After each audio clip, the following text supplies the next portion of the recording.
Peace, peace, peace. Mind Ascension here. Peace to my 6 to 22 strand, 7 to 9 ether, selenium, you melanin base, black gods of this planet.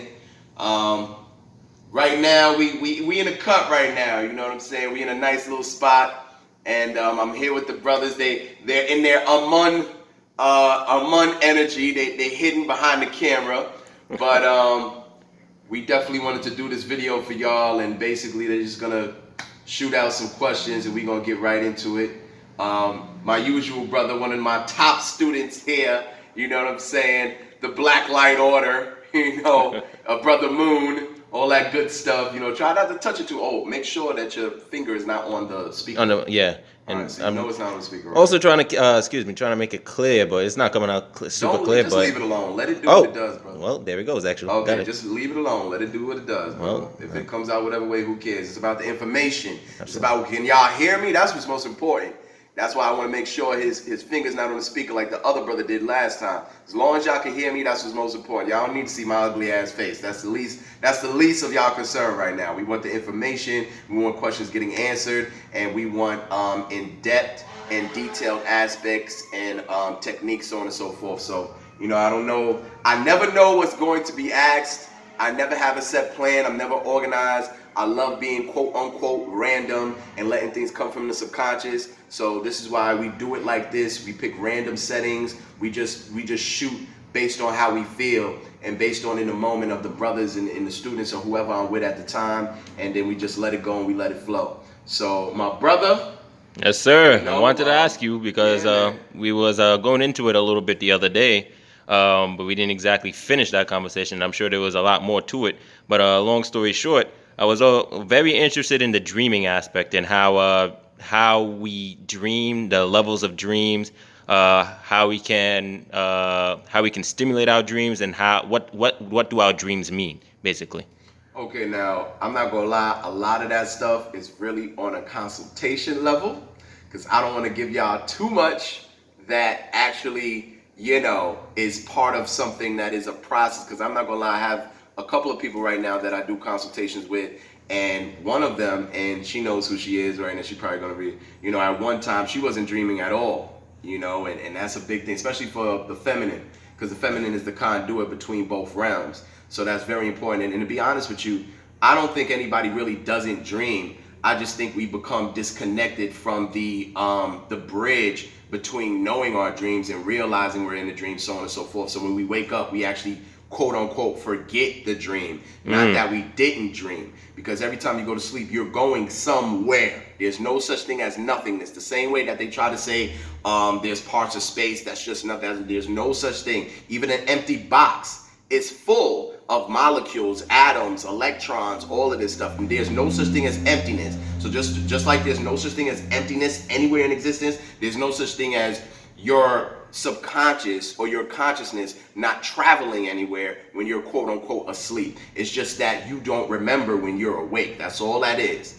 Now, as far as the dream aspect, which I refer to and people in my circle refer to as travels, because when you dream, you are traveling. You are actually experiencing a form of parallel existence in universe. It's funny because when you dream, I don't know whether you notice or not, sometimes you'll dream you're in your house, but there's always just something a little different about your house. Say you dream you're in your room, but your bed's on the left side instead of the right side. The staircase is on this side instead of that side. Now, what else are we talking about? We're talking about the aspect of reflection, because understand that when you look into a mirror, are you really looking at yourself? I'll give it to you like this. When you look at your reflection in the mirror and you grab a cup of milk or a cup of juice and you drink that juice as you look at your reflection, what is your reflection drinking? What is your reflection actually doing? You see what I'm trying to say? What hand is your reflection using? You know, is your reflection real? While you're in the mirror doing whatever it is that you're doing, eating a sandwich, is your reflection actually eating a sandwich within that illusion of reflection? I'll give you another one that y'all can play with a little bit on your own. Take two mirrors or two full-length mirrors and face them to each other. Get in between those mirrors as they're faced to each other and actually look in each direction of the mirror and tell me where it begins and where it ends. Where does the reflection end? And if you want to take it on another level, you can grab a pair of binoculars and look into the reflection and tell me where it stops. Now, back to the dream aspect, we're dealing with parallel existences. Some people say that your dream is technically more real than your reality. Some people say that this reality right now, as we're speaking to each other in this third dimensional or physical existence, is actually the so-called dream world, and the real world is your dream. These are all different concepts and ideologies based on metaphysical perspectives. Now, what we do know, and one thing I like to chime in a little bit on, is what are the five senses? Now, let's get into lucid dreaming, because if you understand lucid dreaming and regular dreaming, people that have regular dreams, they tend to have dreams where they can't really feel things the same. Like they touch something, but they're not feeling the same touch they feel in the physical reality, or their movement seems slower, almost like in slow motion. Like little things that have to do with the five physical senses seem to be distorted in the average person's dream. Now, when we get to lucid dreaming, if anybody who is aware of lucid dreaming, all of your senses are on point. I mean, you can feel, you can smell your grandmother's pumpkin pie being cooked as you walk into the kitchen and have that flashback of the Thanksgiving when you was 8 years old in your quote unquote dream. But wait a second, what are you smelling? Because technically, isn't the five senses based on something that's supposed to be physical, which is supposed to make the five senses real? Because when you smell something, isn't the smell technically supposed to be the particle of that object or the particle of that organism in the air as microscopic molecules touching the, for lack of a better word, the antennas or the small hairs inside of your nose that send a signal to your brain that you're smelling that thing? Isn't the sound that you claim is a sense or that you're hearing is about the sound waves hitting your eardrum, sending a signal to your brain telling you that you're hearing something? Isn't the sense of touch is something touching your fingerprint or touching the grooves of your finger, sending an electrical signal to your brain, activating or stimulating the sense of touch, telling you that you're touching something? So I say all of that to say, when you're dreaming and you're laying in your bed in this reality, but in your mind, you're in your grandmother's house smelling her pumpkin pie, what are you smelling? What are you tasting? What are you touching?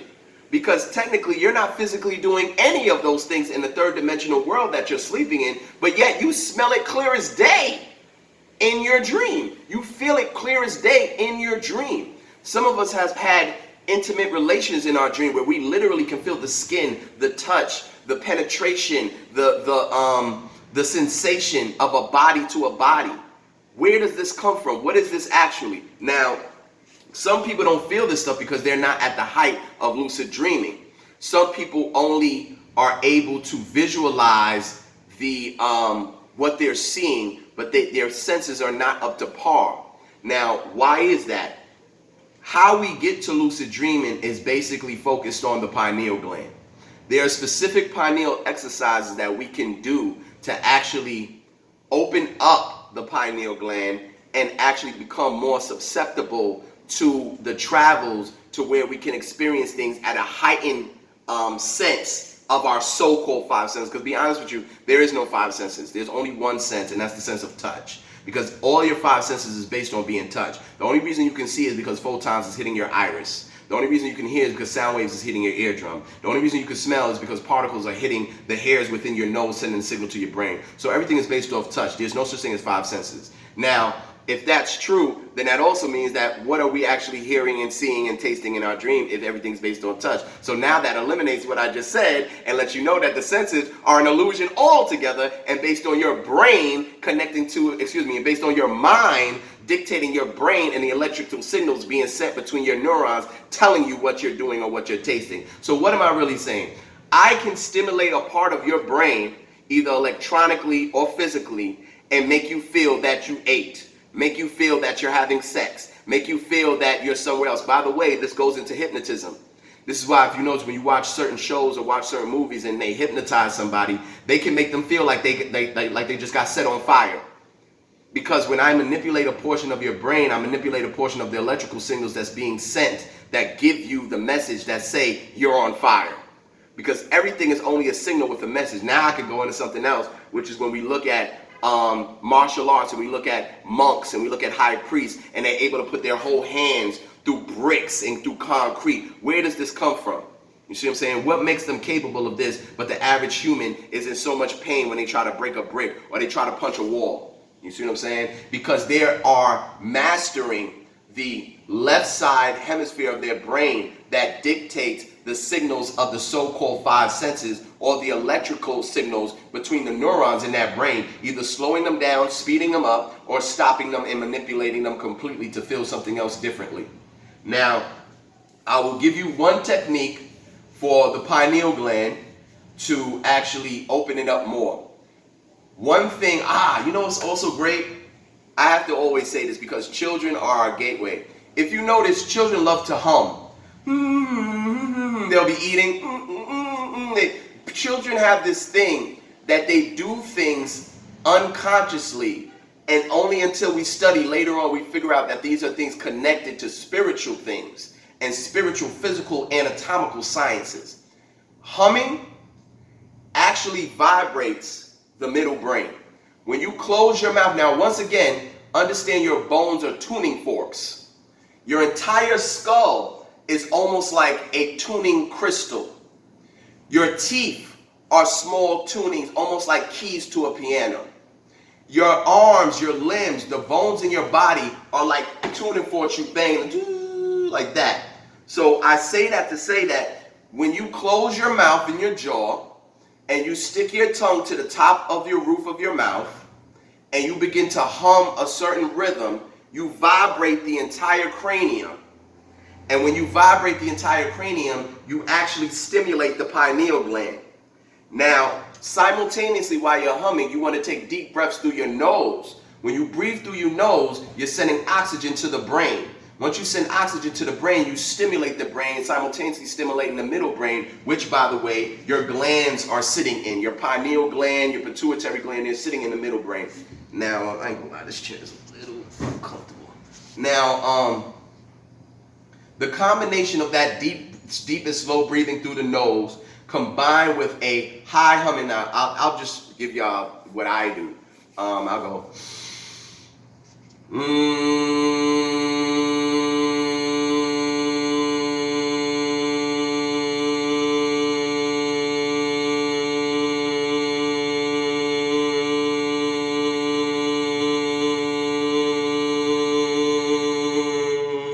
Now, another way to add to that is you can add the, what do they call them? The A, E, I, O, U. What are those called? The vowels, right? A, E, I, O, U. Yeah, vowels. Now, everything has a feminine and masculine principle. Ra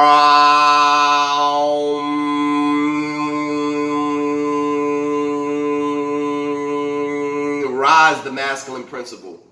Om, which is the popular one. Om.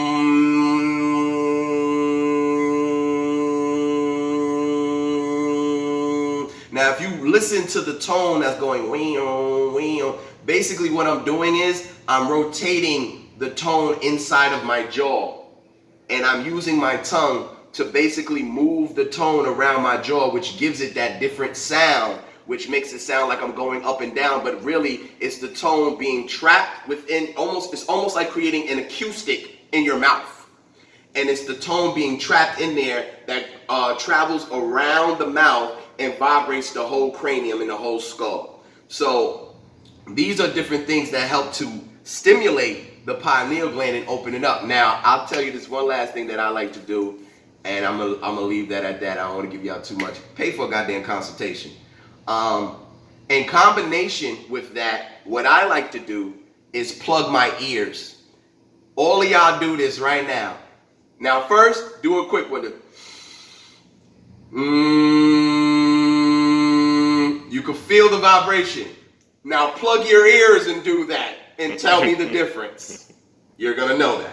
Now, simultaneously, I have specific type of earbuds that I use when I do that to plug my ears completely so I don't have to use my fingers. And simultaneously as I'm doing this, I'll tell you what else I do that's good for the pineal gland. I flame scribe. I'll take a candle, and I'll take a flame, plug my ears, And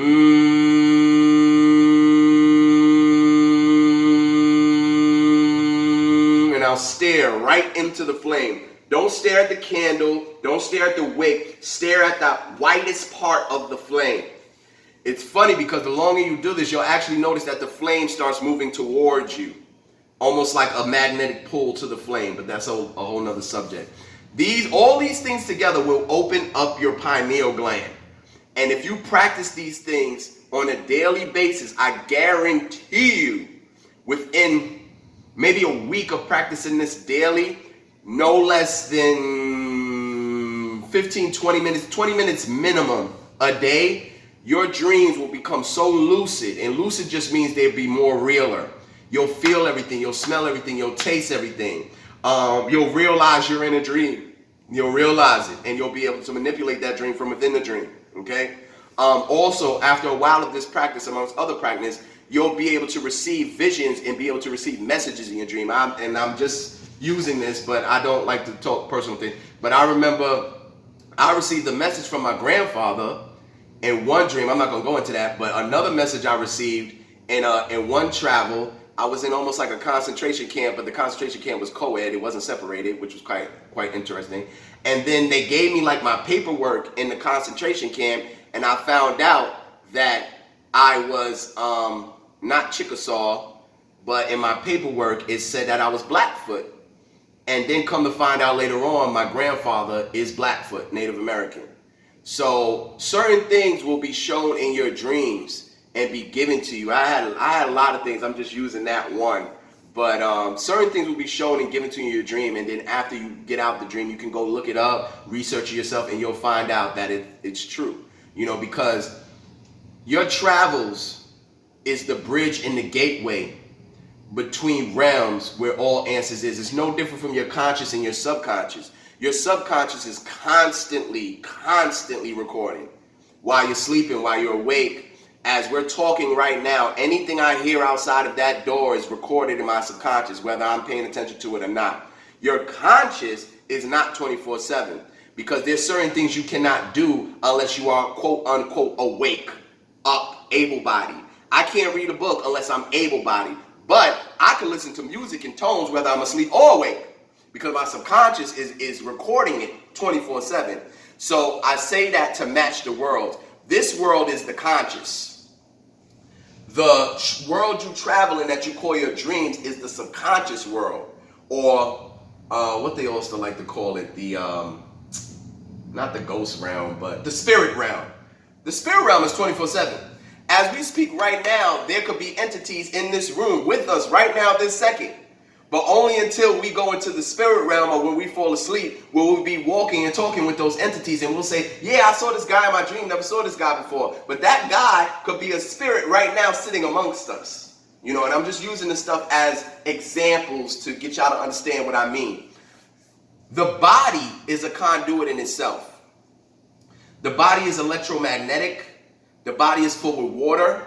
The body emanates energy. So the body itself is a conduit to which electricity travels through. This is why you can get shot by lightning. The lightning goes right through your body into the earth.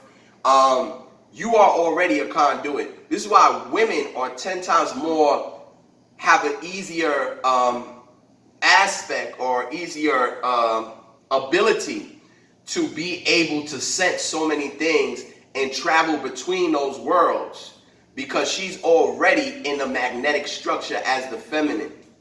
The man has to work to this by practicing spiritual techniques on a daily basis, and then he can reach that level.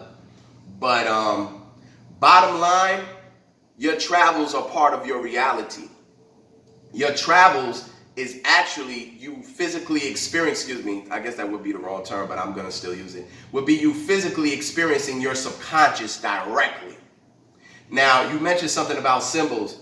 If we would just study numerology, if we would study animal spirits, if we would study colorology, we can diagnose or dissect our own dreams because everything has a representation to it. Everything has a defined aspect and a symbolism attached to it, no matter what the fuck it is. You see what I'm saying? So once you learn those definitions and those symbols behind those projected objects and entities that you find in your dream. You see what I'm saying? Then you can dissect your dream on your own in yourself. But I will say this, when I do consultations and I talk to people in my DM and they ask about that dream, all I can do is give you the symbolic meanings of what you saw. I can't really tell you what your dream is. Only you can do that. Anybody that's going to act like they could tell you what the fuck your dream is about, they fucking bullshit. All I can do, if you go, oh yeah, I was dreaming, I was walking in the forest, and then we came across a waterfall, and next thing you know, there was a green mug on a rock, and I picked it up, and it was full of juice, and I drank it, blah, blah, blah. Forest is representative of growth. If you type in forest into Google and try to look for the symbolic meaning, it represents growth, it represents renewal. You see what I'm saying? As we know, waterfalls, water represents life, water represents memory, water represents conduit, transition, bridge between worlds, a gateway. You see what I'm saying? Sometimes a waterfall is a gateway in itself. Because if you notice, sometimes if you walk through a waterfall, there'll actually be another opening where the fall is in front of. Green is symbolic of prosperity. Green is symbolic of money. Green is symbolic of healing and health. Okay, mugs. If you notice, when you win something, people don't notice it because we think of a mug as something like a coffee mug, but a mug is also the trophy they give you. They give you a mug. Mug represents rewarding. A mug represents triumphant. You see, if you notice, when you watch races and championships, they give you a mug. They give you a gold mug. Okay, because it symbolizes award. It symbolizes achievement. It symbolizes accomplishment. It symbolizes what's the word? Look at perversing. What's it? Persevering. Persevering. Okay. So all the things I just said, and you told me what your dream. What did we just symbolize? You're in a state of growth and renewal. You came across water. You're in a state of cleansing. You're in a state of remembering. You saw a mug. There must be something in your life that you triumphed upon or you persevered through, some type of obstacle or some type of struggle. And green, you're in a state of healing and you're in a state of coming into prosperity in some way. Bam, there you go. Simple. Nothing special about it. So, bottom line, your dreams are messages to yourself through your subconscious. They're very real. You should never brush a dream off ever. I want to also add this. How many minutes we on? 22. Also want to add this. Reoccurring dreams. Pay attention to those, y'all. Very important. A reoccurring dream is usually a symbol of something that's not finished. Yeah. Something that's unfinished. If you notice, when you have a reoccurring dream, there's something in your life that you're avoiding. There's something in your life that you're ignoring. There's something in your life that you want to pretend is not a problem. Something is occurring in your life that you are dismissing without facing it unto a conclusion. It could be anything. It could be an ex that you never closed the door on completely. You never told them how you felt and that you really moved on now. So all of a sudden you keep seeing your ex popping up in your dream, or you keep seeing their family members or something that's connected to it. It doesn't always have to be them. Let's say you just keep seeing your ex car in your dream, or you keep seeing your ex favorite sandwich at a restaurant you keep going to, and you're like, what the fuck is this? These are messages from your subconscious to your conscious, telling you to close that door, telling you to finish what you started. And so the dream is going to keep reoccurring until you do something to solidify the conclusion of it. What else? What else, brother, did I not touch on that you wanted to know about dreams and stuff like that? Well, you pretty much got the gist of it. I mean, we could actually just go on to another topic, or we can take it to another level. Let's go somewhere else real quick. While we got, because I want to stop this at 33, because it's going to turn off at 33 or 32 anyway. Okay, well, we can do something simple, even with the sound that you mentioned. It's funny, I'll just share a quick little experience. I had for the whole day, I didn't know why, but I just had a migraine for the whole day. And the thing about my kind of migraines, they never go away until I sleep. And I will never forget, later that night when I was getting ready to go to sleep, I was trying to sleep, I should say, and I was scrolling through some stories on Instagram, and then I run across someone's page. They were playing with, what was it? It was that bowl that makes the noise. I forgot what it was called. Yeah, the Himalayan singing bowl. A singing bowl, there we go, boom. And they started playing it, and I was hypnotized for, I don't even know. Bowl. Yeah. But I was hypnotized. I don't even know how long I was listening to it, but I completely forgot that I had a migraine, and it just disappeared completely, and didn't even need to sleep. Notice the key word you use, forgot. Because if you notice, we tend to dwell on things that bother us, or we tend to dwell on things that we are either afraid to face or embrace as what they actually are, and use a form of weird warped justification to dismiss what they are, and then we still dwell. One thing people don't teach is we go, oh, just don't think about it. Oh, just don't think about it. That's the dumbest shit anybody could ever say to you. In order to get rid of a thought, you have to replace a thought. You can't stop a thought. You have to replace a thought. The same way that energy is transformed, it's never dead or destroyed. The same way you don't really destroy a thought, you just transform it or you replace it. So what happened? That Himalayan bowl distracted you from your so-called migraine. And in actuality, that migraine is probably what brought you to the Himalayan bowl in the first place, which almost your body's own way of trying to get you to seek utilizing tones, because you probably don't utilize tones in your life. And that brought you to something that now, you know what that did? It solidified that tones have a power to yourself. Yeah. Because you had a migraine, you listened to the Himalayan bowl, and automatically the migraine was gone. That is your witness to proof and evidence that those tones dissipated your so-called migraine. So now, if you choose, you now have the proof and the evidence that utilizing tones in your life actually raise the vibration of your mental capacity and have the ability to eliminate the so-called thing you're calling a headache or a migraine. See, nothing is by accident or nothing is coincidence. Everything in our life usually leads us down a path or in a direction where we stumble upon something that we never would have looked for on our own. Because the Spirit speaks in synchronicity. The Spirit there's no coincidence. The Spirit speaks in synchronicity. All we have to do is understand and learn the language of symbolism and get rid of this notion of a coincidence. Because whatever happened to you to that day, you discovered the Himalayan singing bowl. You didn't know what it was right now. Now you know what it is right now. And now you actually have the opportunity to utilize those tones, as well as binaural tones, as well as what they call Fibonacci and all these different Sergio and all these different type of things, which are nothing but different levels of frequencies named after white people. But now you know. And now you're able to implicate that or add that to your lifestyle. You see? So to me, it's no coincidence. Your body was leading you somewhere to where you discovered something you never would have looked for before. Because on another day, you probably would have just blew right past that post and would have just kept scrolling. You know what I'm saying? So yeah. Well, it's funny you use that word Fibonacci because it was funny. I was going through the phone looking for something, and that was what I was looking for. Actually, that was exactly what I was looking for. Okay. But it was called the Fibonacci sequence. I'm not sure if you ever heard of that. Yeah, of course. They have all different type of sequences and names for it, but we're just talking about different hertz of frequencies of tones and sounds and sound waves that actually stimulate and vibrate the certain frequency of your body. Remember, your bones are tuning forks. Let's add all this together. Your bones are tuning forks. Your brain is an electrical magnetic transmitter and emitter. Your body is made of 80% water, okay? All these things put together makes you the perfect conduit, makes you the perfect vibrational instrument. This is why everything around you has an effect on you. If I scratch a chalkboard, oh man, the effect on your body will be excruciating because it's the tone and the level of a hertz that you're not necessarily on that affects you. The same way as when you blow a whistle and dogs go crazy, but you can't hear the whistle. It's the same concept. Because you're not on that frequency, so to you, you can't hear it. But dogs will go crazy because they're on that frequency.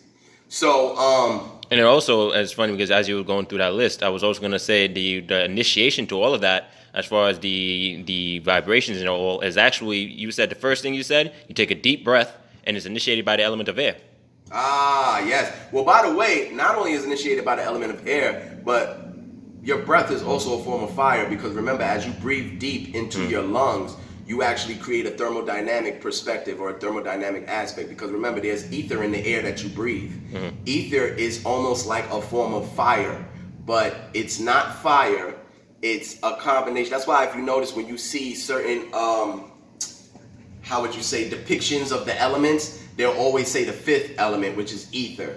And then sometimes you'll see ether as the combination of all four elements. Sometimes you'll see it like that too. But either way, when you breathe into your solar plex and you breathe the etheric air into your solar plex and it comes into your lungs, which is, by the way, your lungs is, I believe, 93% water, if not 88, a high 80% water. It creates a thermodynamic fusion inside your chest, which is a form of spark, which is why they call it your solar plexus, and which is why your body radiates heat 24/7. The only time your body is not radiating heat is when you stop doing what? Breathing. So yeah, just to connect that. Just hit that button on the side. Just to connect that. So yeah, absolutely. And it's funny you just said that, because don't I say it all the time, the breath is activation? Yeah. The breath is the activation. Water is the sustainer, but technically both are one and the same. Yeah. Because we're breathing water right now. We're in an atmosphere of vapor. Vapor is water. Where we at? 30. 30? Close to 31. All right, well, I want to shut this down because I don't want it to chop me up. But please, Mind Ascension, love y'all. Subscribe, leave some comments. Please sign up for a consultation. You know, show some love. Send a love offering to the Cash App, $ Mind Ascension 1. You know, and leave some comments and leave any topics you might want me to touch on in the future. I'm listening for that too. My DM's always wide open. I love y'all. Mind Ascension, I'm out.